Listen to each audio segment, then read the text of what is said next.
Hoje você vai ver 3 histórias reais que parecem roteiro de filme. Uma mãe que desapareceu por 37 dias e enganou toda a família, um policial que flagrou a própria esposa e terminou em morte, e um filho que chorava na delegacia depois de matar a própria mãe. Respira fundo, porque o que você vai ouvir agora é real. Primeiro caso: desaparecida por 37 dias. As mensagens que enganaram toda a família. O telefone tocou cedo e a mensagem chegou como um soco no estômago. Uma jovem chamada Bruna, mãe de 9 filhos, estava desaparecida havia 37 dias. Ela saiu dizendo que ia trabalhar, mas antes passou na casa de uma amiga, se arrumou e comentou que encontraria um homem que conheceu pela internet. O detalhe que arrepiou a família foi a forma como tudo aconteceu. Bruna não era alguém que sumia do nada, ainda mais deixando um bebê tão pequeno e tantas crianças dependendo dela. A mãe, Dona Rose, repetia a mesma frase todos os dias como se fosse uma oração desesperada pedindo resposta e proteção. 4 dias depois do sumiço, veio o primeiro sinal de vida. Não foi uma ligação, não foi um encontro. Foram mensagens curtas, nervosas, cheias de pressa, como se alguém estivesse olhando por cima do ombro dela. Bruna dizia que não podia falar muito e que o aparelho estava quebrado. A família tentou pedir uma prova simples. Pediu áudio, pediu que ela falasse a própria voz, pediu localização, mas a resposta vinha sempre truncada, como se a pessoa do outro lado estivesse encurralada. A mensagem que mais cortou o coração foi quando Bruna escreveu que amava a mãe e os filhos, como se estivesse se despedindo. Depois, começaram a chegar fotos, imagens escuras, sem mostrar quase nada do ambiente, só o rosto dela abatido, cansado, com um olhar que parecia pedir socorro sem precisar escrever. A polícia confirmou que era Bruna mesmo. Isso tirou qualquer dúvida sobre golpe simples e aumentou o pânico dentro de casa. As mensagens insistiam em uma história que deixava todo mundo em alerta. Bruna dizia estar em Santa Catarina, em um local com grades, esperando uma mulher ajudar a levá-la até uma rodoviária.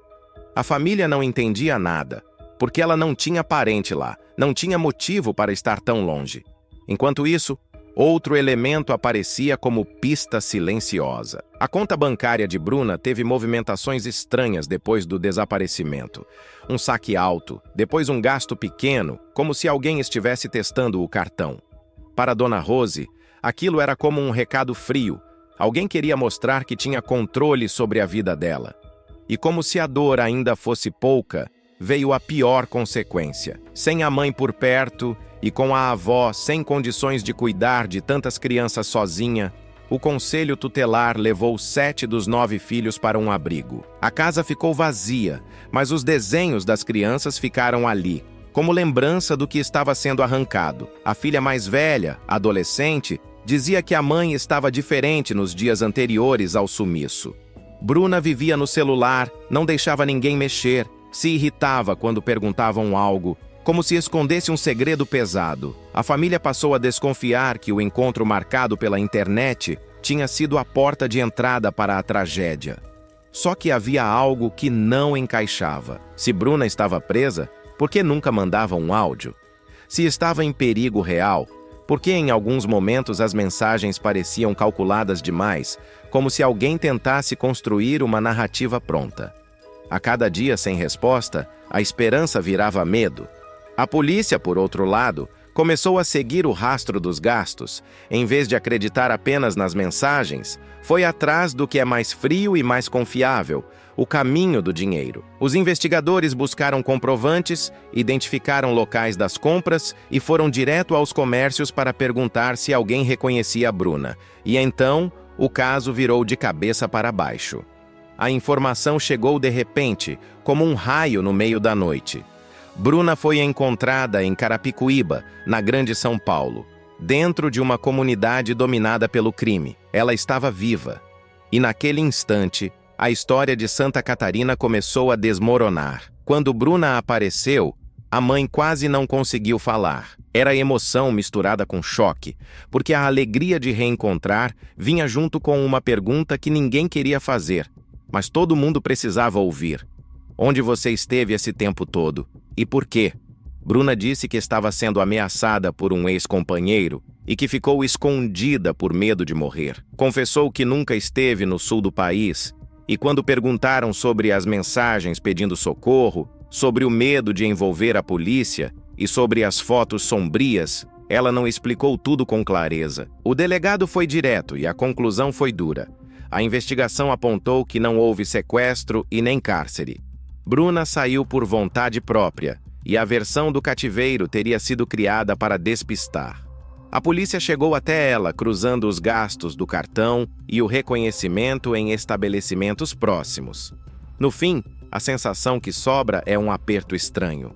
Dona Rose reencontrou a filha com vida, mas as crianças já tinham sido levadas e o dano emocional estava feito. O mistério do sumiço terminou, mas abriu outro tipo de drama, o da confiança quebrada e da batalha para reunir a família de novo. E é aí que essa história vira alerta. Um encontro marcado pela internet, um segredo guardado em silêncio, mensagens que parecem socorro e uma família inteira vivendo 37 dias de terror. Nem sempre o perigo está onde as mensagens dizem, mas a dor de quem espera, essa é real do começo ao fim. Segundo caso, traição fatal no batalhão. Policial flagra a esposa em motel e tudo termina em morte. Naquela noite silenciosa no sul do Brasil, ninguém imaginava que uma história de traição terminaria em sangue. Tudo começou em Garuva, uma pequena cidade de Santa Catarina, onde 3 policiais dividiam a mesma rotina, o mesmo batalhão e o mesmo peso da farda. O que parecia amizade e companheirismo escondia uma tensão que crescia longe dos olhos dos colegas. Bruna havia sido a primeira mulher a integrar aquela unidade operacional. Forte, determinada e respeitada, ela conquistou espaço em um ambiente dominado por homens. Pouco tempo depois, seu marido David, também policial militar, pediu transferência para trabalhar ao lado dela. Os dois vinham de Curitiba, enfrentando quase 100 quilômetros de estrada sempre que estavam de plantão. No batalhão, David e o soldado Marafian atuavam juntos em diversas ocorrências. Prenderam criminosos, participaram de operações arriscadas e ganharam reconhecimento dentro da corporação. Eram vistos como policiais exemplares. Mas fora da viatura, a vida pessoal de David começava a ruir. Após 17 anos de relacionamento, uma briga abalou o casamento. Colegas perceberam que o clima entre o casal havia mudado, mas ninguém imaginava que aquilo pudesse terminar em tragédia. Bruna continuou trabalhando normalmente. David também. Por fora, tudo parecia sob controle. Por dentro, a desconfiança crescia. Em uma noite de plantão, algo chamou a atenção de David. Ele viu Bruna sair discretamente do batalhão. A atitude despertou uma suspeita que já vinha martelando sua mente. Sem pensar 2 vezes, decidiu segui-la. O carro percorreu a estrada até Joinville, cidade vizinha. O destino final foi um motel afastado, iluminado por luzes frias que contrastavam com o silêncio da madrugada. O coração de David acelerava a cada metro. Ele estacionou à distância e caminhou até a recepção. Conseguiu entrar. Seguiu pelo corredor estreito até a porta indicada. Bateu. Do outro lado, silêncio. Insistiu. Bruna não abriu. Foi ali que a tensão explodiu. Tomado pela fúria, David arrombou a porta. O que viu confirmou seu pior medo. Bruna estava acompanhada. O homem ao lado dela era Marafian, seu colega de batalhão. Em questão de segundos, a cena se transformou em caos. David afirmou depois que viu o colega armado e reagiu. Um disparo ecoou pelo quarto. Marafian caiu no chão. O silêncio que se seguiu foi pesado, sufocante. Bruna ficou em choque. David, ainda atordoado, pegou o telefone e ligou para um superior. Disse que só reconheceu o colega após o disparo. Alegou legítima defesa. Mas naquele quarto, a amizade de anos havia terminado de forma irreversível. A notícia se espalhou rapidamente pelo batalhão. Ninguém acreditava. 2 policiais respeitados, envolvidos em um caso que misturava paixão, traição e morte. O corpo de Marafian foi levado para o Paraná em um cortejo marcado por comoção. Ele deixava 2 filhos. David foi preso em flagrante e encaminhado ao 8º Batalhão da Polícia Militar em Joinville. A corporação abriu investigação interna para apurar os fatos. Enquanto isso, perguntas ecoavam entre os colegas. Foi impulso? Foi premeditação? Foi medo? Ou foi ciúme transformado em tragédia? Em Garuva, o batalhão nunca mais foi o mesmo. A rotina continuou, as viaturas voltaram às ruas, mas a lembrança daquela madrugada permanece como um alerta sombrio. Quando desconfiança e orgulho se encontram, o resultado pode ser fatal. Terceiro caso, ele chorava na porta da delegacia e confessou ter matado a própria mãe. O telefone tocou cedo naquela manhã cinzenta em São Paulo. Do outro lado da linha, a notícia que ninguém estava preparado para ouvir. Angelina, 58 anos, havia sido encontrada morta dentro da própria casa, no 2º andar do imóvel onde morava com os 2 filhos. A cena era silenciosa, mas carregava um peso impossível de descrever. Angelina era diarista, trabalhava dia e noite para sustentar a casa. Mesmo já cansada, mesmo depois de tantas decepções, havia decidido abrir novamente a porta para o filho mais velho, Washington. Ele já tinha sido expulso outras vezes por causa do comportamento agressivo, mas ela era mãe. E mãe muitas vezes acredita que o amor pode transformar. Washington não trabalhava. Vivia às custas da mãe e tinha histórico de envolvimento com drogas e pequenos furtos.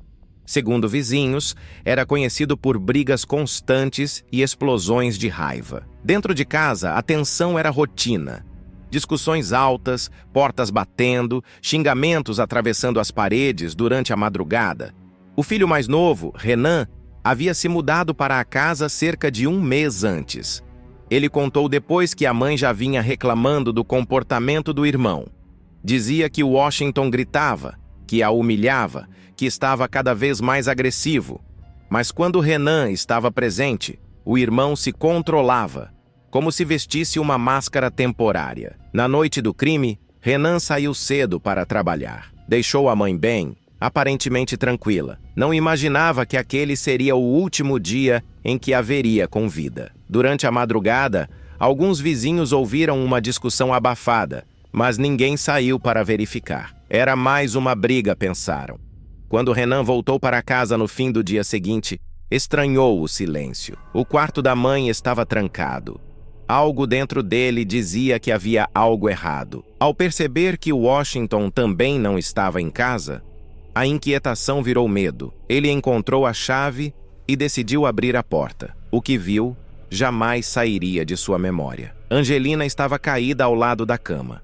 O corpo apresentava sinais de violência. Ela havia sido asfixiada com as próprias mãos. A mulher que sustentou a família, que trabalhou incansavelmente, estava ali, imóvel, vítima do próprio filho. A polícia foi chamada imediatamente. O local foi isolado para perícia. Amigos e parentes aguardavam do lado de fora, chorando, tentando entender como aquela história tinha chegado a esse ponto. A principal suspeita recaía sobre Washington, que havia desaparecido logo após a madrugada da discussão. Segundo testemunhas, ele teria saído por um beco escuro próximo à casa, aproveitando o horário em que todos ainda dormiam. Caminhou até a avenida principal e simplesmente sumiu. Durante horas, a polícia realizou buscas na região enquanto a revolta da família crescia. Renan, em choque, afirmava que o irmão já vinha maltratando a mãe havia dias. Acreditava que o crime foi premeditado. Disse que Washington esperou o momento em que ficaria sozinho com ela para agir. A dor se misturava com indignação. Para ele não havia dúvida. O assassinato não foi impulso, foi escolha. Mas o desfecho dessa história tomou um rumo ainda mais perturbador. Na tarde do mesmo dia, Washington foi visto sentado em uma escada próxima ao Departamento de Homicídios e Proteção à Pessoa, no centro da cidade. Chorava sozinho, cabisbaixo, como se o peso do que havia feito começasse a esmagá-lo. Uma pessoa se aproximou, perguntou se ele estava bem. Foi então que, entre lágrimas, ele confessou. Disse que havia brigado com a mãe. Alegou que ela o chamou de vagabundo, que o acusou de ser sustentado por ela, que lhe deu um tapa. Em seguida, afirmou que perdeu o controle. Washington entrou na delegacia e se entregou. Durante o depoimento, confirmou que matou a própria mãe. Nenhuma justificativa, nenhuma discussão, nenhuma provocação seria capaz de explicar o ato. A mulher que lhe deu a vida foi morta pelas mãos que ela mesma segurou quando ele ainda era criança. A casa onde antes havia brigas, agora guarda apenas silêncio. O segundo andar, onde Angelina foi encontrada, se tornou símbolo de uma tragédia que poderia ter sido evitada. A história deixa uma pergunta que ecoa na mente de todos. Em que momento o amor de mãe deixa de ser proteção e passa a ser risco? Essa é mais uma história real que mostra como a violência dentro de casa pode crescer em silêncio e, quando explode, não deixa apenas marcas físicas, deixa famílias destruídas, memórias manchadas e uma dor que jamais será apagada.